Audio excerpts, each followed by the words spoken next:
Assalamualaikum warahmatullahi wabarakatuh.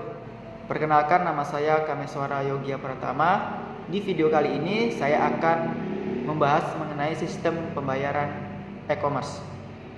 Apa itu sistem pembayaran, pihak-pihak yang terlibat, macam-macam sistem pembayaran, dan lain sebagainya. Baiklah, kita bahas satu persatu. Kita masuk ke slide yang pertama.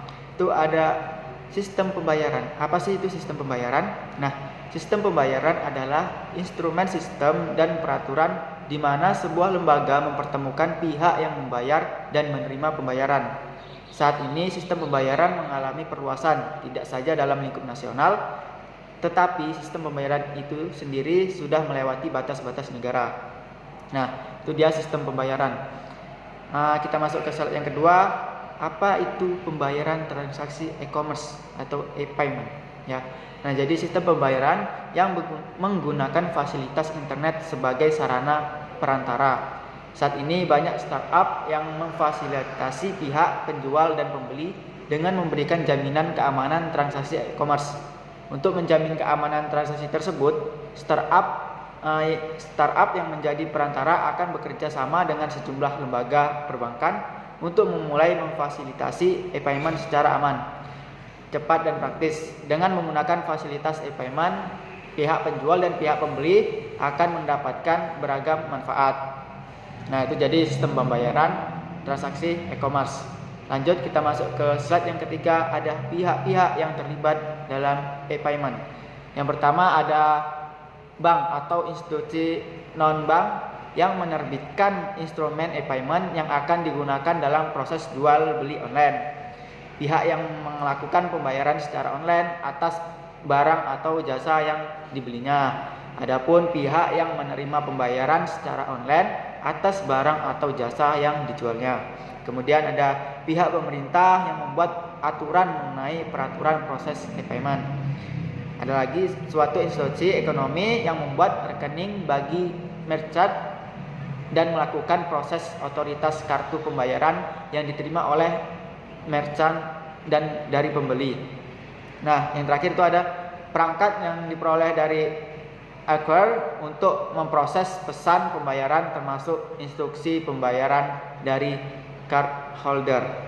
Nah, itu dari pihak-pihak yang terlibat di e-payment.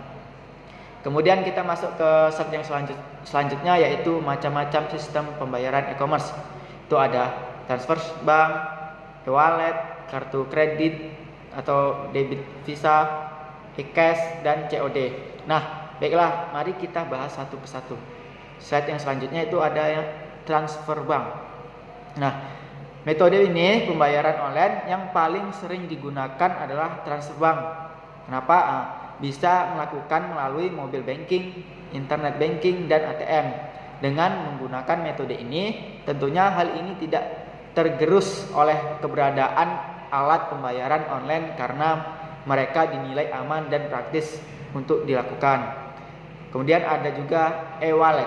Ya, e-wallet ini atau dompet elektronik adalah alternatif untuk semua metode pembayaran tradisional. E-wallet memungkinkan pelanggan yang sudah terdaftar untuk melakukan pembayaran online dengan nyaman dan aman tanpa mengungkapkan data keuangan pribadi, dan bisa menerima atau mengirimkan uang hanya dengan menggunakan alamat email atau login dengan menggunakan nomor ponsel yang telah terdaftar. Kemudian ada kartu kredit debit Visa. Nah, penggunaan kartu kredit ini untuk pembayaran merupakan salah satu yang paling populer dilakukan karena kemudahan yang ditawarkan pemegang kartu hanya diminta untuk memasukkan data kartu kredit, maka proses pembayaran secara otomatis dilakukan. Untuk kartu debit, yang membedakan kartu debit online dengan kartu debit biasa adalah adanya logo Visa di kartu debit online-nya. Nah, kemudian ada e-cash, ya. Uang elektronik atau uang digital adalah uang yang digunakan dalam transaksi internet dengan cara elektronik. Biasanya transaksi ini melibatkan penggunaan jaringan komputer seperti internet dan sistem penyimpanan harga digital. Nah, uang elektronik mempunyai nilai tersimpan atau prabayar, di mana sejumlah nilai yang tersimpan dalam media elektronik yang dimiliki oleh seseorang, contohnya ialah PayPal. Nah, kemudian yang terakhir itu ada cash on delivery atau COD. Nah, COD ini merupakan sistem di mana penjual dan pembeli terlibat secara langsung, bertemu, tawar-menawar, dan memeriksa kondisi barang baru. Kemudian bertransaksi. Nah, secara teori, jenis transaksi ini akan mengeliminasi esensi dari transaksi online, yaitu kemudahan. Nah, sistem ini sangat menguntungkan bagi pembeli karena menjamin barangnya sampai di tempat dengan aman. Nah, itulah dari sedikit penjelasan sistem pembayaran e-commerce. Mungkin apa yang saya sampaikan dapat bermanfaat bagi teman-teman semuanya, dan apabila ada penyampaian saya yang kurang jelas atau kurang memahami bagi teman-teman, mohon dimaafkan. Dan saya akhiri, wassalamualaikum warahmatullahi wabarakatuh.